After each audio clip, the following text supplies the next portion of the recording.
दोस्तों नमस्कार।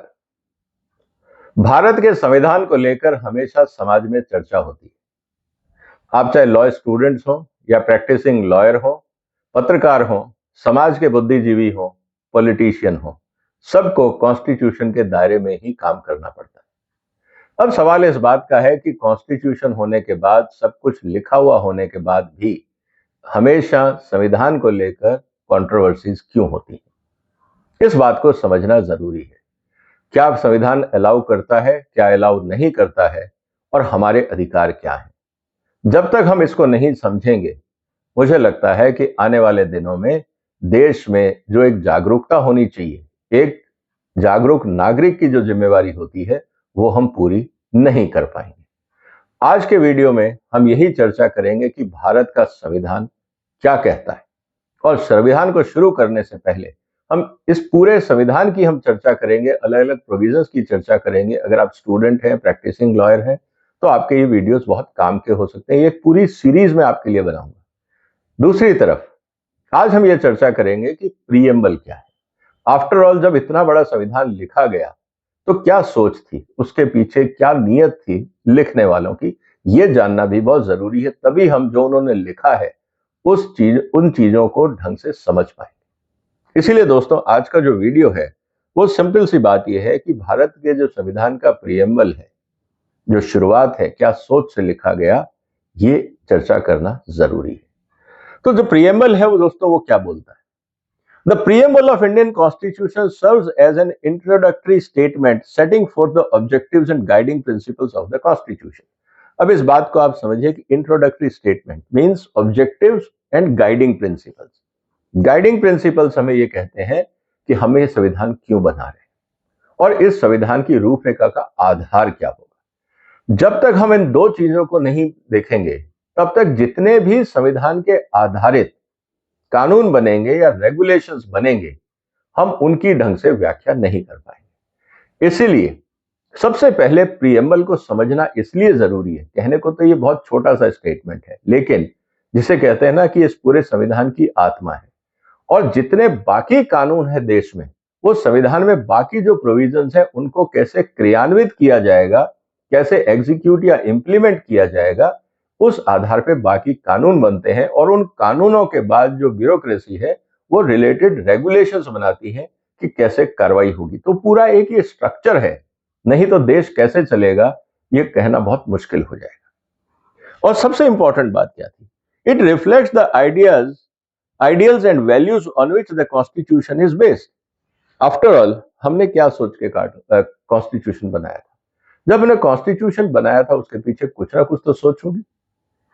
क्या हम संवैधानिक संस्था रखेंगे, मोनार्की होगी, डेमोक्रेसी होगी, किस तरह के हम अधिकार रखेंगे, फंडामेंटल राइट्स क्या होने चाहिए, राइट टू लाइफ जरूरी है नहीं है, सरकार के कितने अधिकार होंगे, जनता के अधिकार कितने होंगे, अगर जनता प्रताड़ित होगी तो क्या रास्ते होंगे, इन सब चीजों का इलाज जो है वो इस प्रीएम्बल में आता है। पहले हम चर्चा करेंगे कि प्रीएम्बल की लैंग्वेज क्या है, और फिर हम एक एक शब्द को, जो भी आपको यहाँ पे शब्द दिख रहे हैं, हम एक एक इन शब्दों की चर्चा करेंगे कि आफ्टर ऑल इसका पर्पस क्या है, इसका मतलब क्या है। The text of the preamble is as follows: We the people of India, कौन? हम लोग, here having solemnly resolved to constitute India into a sovereign, India पहले क्या था? प्रिंसली स्टेट था, अलग अलग बटा हुआ था, अलग अलग राज्य रजवाड़े थे। अब हम क्या कर रहे हैं? हम मिला के we constitute India into sovereign, socialist, secular, democratic, republic. ये 5 शब्द हैं, पांचों के अलग अलग मीनिंग है, पांचों पे आप एक एक किताब लिख सकते हैं। And to secure to all its citizen, no exception. आपका कोई भी इकोनॉमिक स्टेटस हो, कोई भी जात हो, बिरादरी हो, धर्म हो, कोई फर्क नहीं पड़ता। अगर आप भारत के नागरिक हैं, यहां सिटीजन वर्ड का इस्तेमाल किया गया है, इसको समझना होगा। सबके अधिकार, सबकी ड्यूटीज, सब कुछ बराबर है। Justice, social, economic and political, आपको न्याय मिलेगा, सामाजिक, आर्थिक और राजनीतिक न्याय। आप ये नहीं कह सकते कि आप ये काम नहीं करेंगे, आप ये व्यापार नहीं कर सकते, या ये स्टेटस आपके लिए नहीं है, या आप पॉलिटिकल एक्टिविटी में पार्टिसिपेट नहीं कर सकते, ऐसा कुछ नहीं है। सबको न्याय सबके लिए बराबर है। Liberty, liberty of thoughts, expression, belief, faith and worship, मतलब आपको स्वतंत्रता है अपने विचारों की। मैं आपसे बात कर रहा हूं, ये कॉन्स्टिट्यूशन ने मोदी का दिया है। कल को कोई ये मेरे को नहीं कह सकता कि आपने किस लिए आप वीडियो बना रहे हो। आपके यूट्यूब चैनल पे आप इतनी चीजें सरकार के बारे में क्रिटिसाइज करते हैं, किसने आपको राइट्स दिए? संविधान ने। इसीलिए मैं ये वीडियो बना पा रहा हूं। अगर मैं किसी और देश में होता जहां पे ये प्रोविजन नहीं होता तो शायद आप और हम बात नहीं कर रहे होते। एक्सप्रेशंस, मैं अपने विचार रख सकता हूं, मेरे अपने बिलीफ है, आप एग्री करें या डिसएग्री करें उससे फर्क नहीं पड़ता, लेकिन मेरे बिलीफ है। मेरा फेथ है, मैं अपने फेथ को जैसे चाहूं अपना सकता हूं, बदल सकता हूं, ये मेरे ऊपर है, उसमें कोई तीसरा आदमी इंटरफियर नहीं कर सकता। और मेरी जो पूजा पद्धति है, जिस तरह से मैं जिसको भी आराधना करना चाहता हूं, जिसकी भी मैं पूजा करना चाहता हूं, जिसको भी मानता हूं, वो मेरा अधिकार है, आप मेरा वो अधिकार नहीं ले सकते। Equality of status of opportunity and to promote among them all. अब equality of status and opportunity, अगर भारत सरकार ने कोई कानून बनाया कि ये काम कानूनी है और आप कर सकते हैं, तो मेरे पास भी उतना ही अधिकार है जितना किसी और के पास है, या वाइस वर्सा। कहने का मतलब ये है कि आप किसी भी तरह का उस पर बैरियर नहीं लगा सकते। आप ये नहीं कह सकते क्योंकि आप इस रिलीजन से हैं या इस स्टेट से हैं इसलिए आप ये नहीं कर सकते, ये उन्हीं राज्यों के लिए है या उनके लिए एक्सक्लूसिव है, अनलेस अदरवाइज उसका कोई और लीगल जस्टिफिकेशन। अदरवाइज संविधान सबको बराबर की आजादी देता है इस काम के लिए, और सबके लिए समान अवसर है, इसलिए आप डिस्क्रिमिनेट नहीं कर सकते, मतलब सबके लिए प्रमोट किया जाएगा। Fraternity securing the dignity of individuals and the unity and integrity of India. Fraternity मतलब भाईचारा, आप एक दूसरे के साथ भाईचारा रखेंगे। क्यों रखेंगे? देश की संप्रभुता, मतलब आप यूनिटी, एकता के लिए, और इंटीग्रिटी के लिए, ताकि देश के खिलाफ कुछ ना हो। देश की इंटीग्रिटी, अगर आप आतंकवादी हैं, क्या आप उससे भाईचारा रखेंगे? वो तो आपका देश तोड़ना चाह रहा है। इसीलिए आतंकवादी के साथ भाईचारा एक्सेप्टेबल नहीं है, क्रिमिनल्स के साथ भाईचारा एक्सेप्टेबल नहीं है। नहीं तो आप कहेंगे तो क्रिमिनल है तो क्या हुआ, मैं तो संविधान कहता है भाईचारा रखें, लेकिन सवाल यहाँ किस बात का है? डिग्निटी ऑफ इंडिविजुअल, अगर वो किसी को तंग करता है आपके, उसके लिए भाईचारे की जरूरत नहीं है। यूनिटी और इंटीग्रिटी ऑफ कंट्री पे अगर सवाल उठता है तो वहां पे भाईचारा नहीं चलेगा, वहां तो कानून ही चलेगा और कानून का डंडा ही चलेगा। इस बात को हमें समझना होगा। In our constitution assembly this 26th day of November 49 do hereby, हम 26 नवंबर 49 को हम लोगों ने ये अपने आप को संविधान दिया, और 2 महीने बाद 26 जनवरी को हम लोग रिपब्लिक डे मनाते हैं, क्योंकि हमने अपने आप को संविधान दिया था। Adopt, enact and give to our self this constitution, हम उसको अपना रहे हैं, उसको एनेक्ट कर रहे हैं, मतलब आज से ये लागू होगा। Give to our self, give to our self बहुत बड़ा स्टेटमेंट है। गिव टू आवर सेल्फ का मतलब क्या है कि हम अपनी इच्छा से दे रहे हैं, हमारे पे कोई थोप नहीं रहा है। नहीं तो कल को आप ये सवाल करेंगे कि कॉन्स्टिट्यूशन आपने किसके कहने से लागू की, किसने आपको कहा था ये कॉन्स्टिट्यूशन आप लागू करें, सवाल ये उठ सकता है ना। लेकिन सवाल इस बात का है कि किसी ने नहीं कहा था। गिव टू आवर सेल्फ, हम खुद अपनी मर्जी से इस संविधान को अपना रहे हैं, ये हमारा कमिटमेंट है संविधान के लिए। तो दोस्तों, मुझे लगता है इन बातों पे कुछ क्लैरिटी आपको आई होगी। थोड़ा और इसका डिटेल में विश्लेषण करते हैं। Guiding values of Indian constitution, अगर मैं इसको समराइज करने का प्रयास करूं तो करीब 10 शब्दों पे आपको ध्यान देना चाहिए। सॉवरेनिटी की हम बात कर रहे हैं, ये क्या है, इसको हम डिटेल में चर्चा करेंगे। Secularism, Republic, liberty, fraternity, democracy, equality, socialism, justice और फंडामेंटल ड्यूटीज। अब फंडामेंटल ड्यूटीज तो आप कहेंगे कहीं नहीं लिखा हुआ है, लेकिन जब आप कॉन्स्टिट्यूशन में फंडामेंटल ड्यूटीज लिखते हैं और कहते हैं कि मैं अपने आप को ये दे रहा हूं, ये इनबिल्ट हो जाता है ना।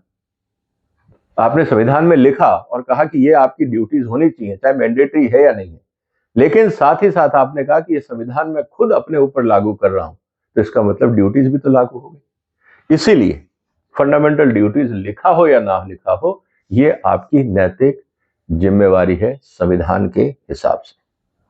अब सबसे इंपॉर्टेंट बात क्या आती है, अब हम इसका थोड़ा सा पॉलिटिकल और लीगल मीनिंग को समझने का प्रयास करते हैं। The preamble outlines the following key values. The preamble outlines the following key values, which is sovereign India is an independent and self-governing country. Independent and self-governing country. हम किसी के अधीन नहीं है, कोई गुलाम नहीं है, कोई हमारे ऊपर थोप नहीं सकता। हम अपने संविधान के हिसाब से अपनी सरकारें खुद चुनते हैं। ये है हमारा इंडिपेंडेंस। सेल्फ गवर्निंग कंट्री, हम किसी और कंट्री के कानून हमारे पे थोपे नहीं जा सकते।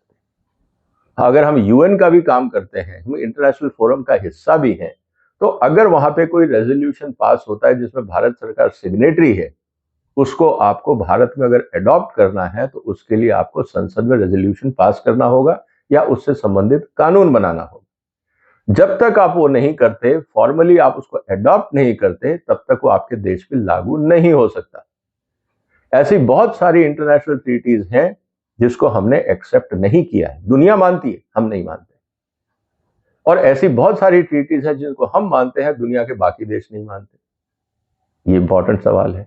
इसीलिए हम अगर अपने देश को इंडिपेंडेंट रखना चाहते हैं, दूसरों के दबाव पे नहीं रखना चाहते, तो सॉवरेनिटी का सबसे पहला सवाल आता है आत्मनिर्भर भारत।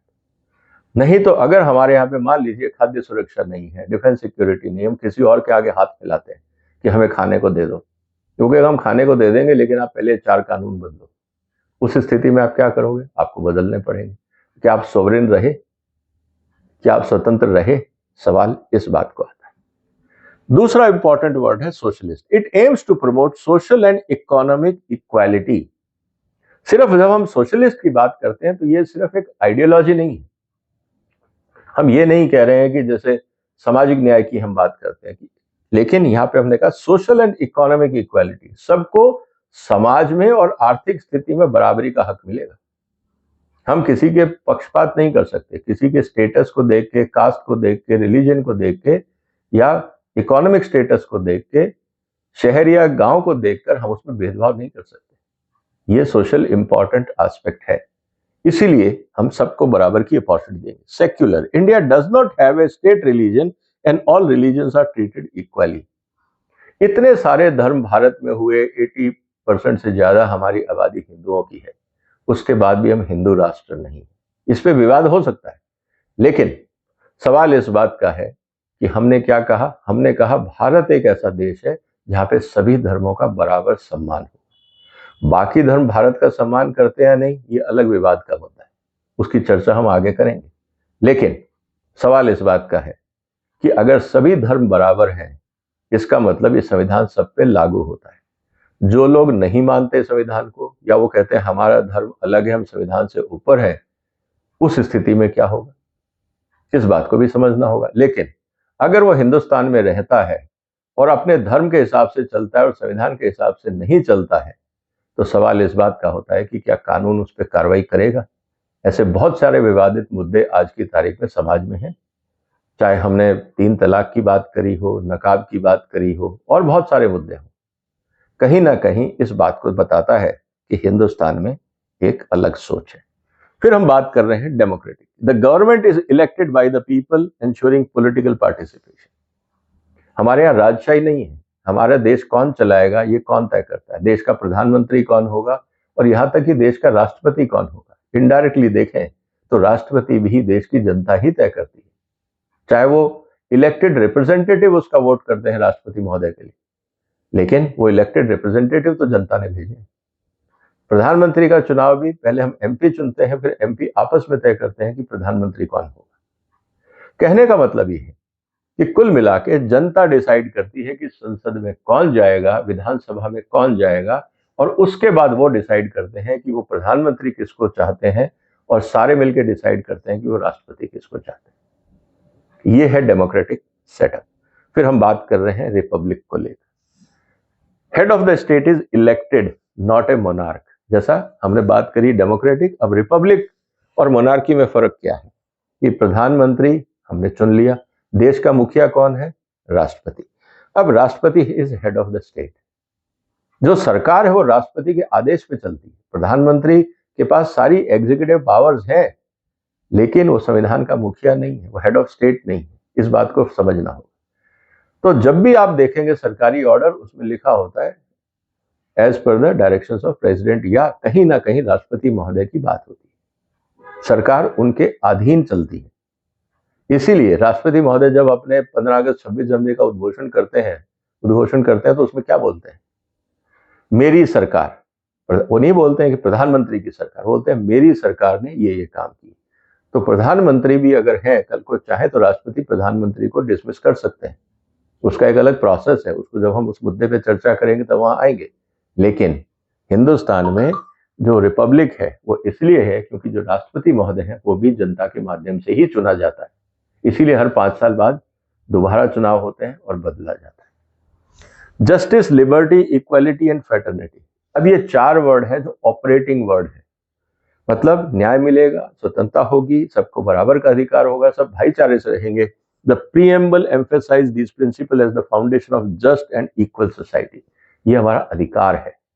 ऐसा ही समाज हमको चाहिए जहां सबको न्याय मिले, सब बराबर की खुशी से रहें, सब एक दूसरे के साथ भाईचारे का व्यवहार रखें। ये एक्सपेक्टेशन है। होता है या नहीं, प्रैक्टिकल चैलेंजेस क्या है वो अलग बात है, लेकिन संविधान कहता है कि ये सब जरूरी है। तो संविधान का प्रीएम्बल छोटी बात नहीं है, 4 लाइनों या 6 लाइनों की बात नहीं है। बात यह है कि इसके पीछे भावना क्या है, नीयत क्या है। जब आप इस प्रीएम्बल को पूरी तरह से समझ लेते हैं तो सवाल अब यह आता है कि जब आप बाकी कॉन्स्टिट्यूशन को पढ़ेंगे या बाकी कानूनों को पढ़ेंगे तो बार बार इस बात को रिफ्लेक्ट करना होगा कि क्या ये कॉन्स्टिट्यूशन के प्रीएम्बल में जो फंडामेंटल थॉट है क्या उसको रिफ्लेक्ट करता है या उसमें डेविएशन है। अगर उसमें डेविएशन आता है तो वो चीजें फिर कोर्ट में चैलेंज की जाती है कि देखिए ये कानून इस तरह की व्यवधान डाल रहा है या ये भारत की जो सोच है उसके अलग जा रहा है, और फिर कोर्ट उस पर एनालिसिस करके व्याख्या देता है कि क्या सही है और क्या गलत है। इस बात को हमें समझना होगा। तो दोस्तों, अगर प्रीएम्बल से संबंधित कोई और सवाल आपके हों तो जरूर लिखें। मैं ये भी आपके सामने एक वीडियो बनाऊंगा कि प्रीएम्बल को लेके कौन कौन से विवाद है। क्या सारे लोग इस प्रीएम्बल को मानते हैं? ऐसा नहीं हो सकता, डेमोक्रेसी है, हर एक के विचार अलग है। तो क्या कंट्रोवर्सीज हैं, इस पे भी हम अगला वीडियो बनाएंगे ताकि आपको पूरी तरह से प्रीएम्बल और प्रीएम्बल से संबंधित विवादों तक पूरी जानकारी मिल जाए। आपके कोई सवाल हो जरूर लिखिए, और किस तरह के कानूनों पे आप जानकारी चाहते हैं उनको लिखिए, क्योंकि बहुत बड़ा विषय है। धीरे धीरे करके हम सारे इंपॉर्टेंट मुद्दे आप तक पहुंचाएंगे। लेकिन अगर कहीं आपकी प्रायोरिटी है, चाहे आपके एग्जाम्स हो, आपकी पढ़ाई हो, आपकी प्रैक्टिस हो, जो भी हो, आप बताइए, हम कोशिश करेंगे कि हम उस पर आगे और वीडियो बनाएं। इस चैनल को देखते रहिए, इस वीडियो को शेयर करिए अपने दोस्तों में ताकि सब तक ये बात पहुंच सके। फिर मुलाकात होगी इसी क्रम में अगले वीडियो में। तब तक अपना ध्यान रखिएगा। फिलहाल वंदे मातरम।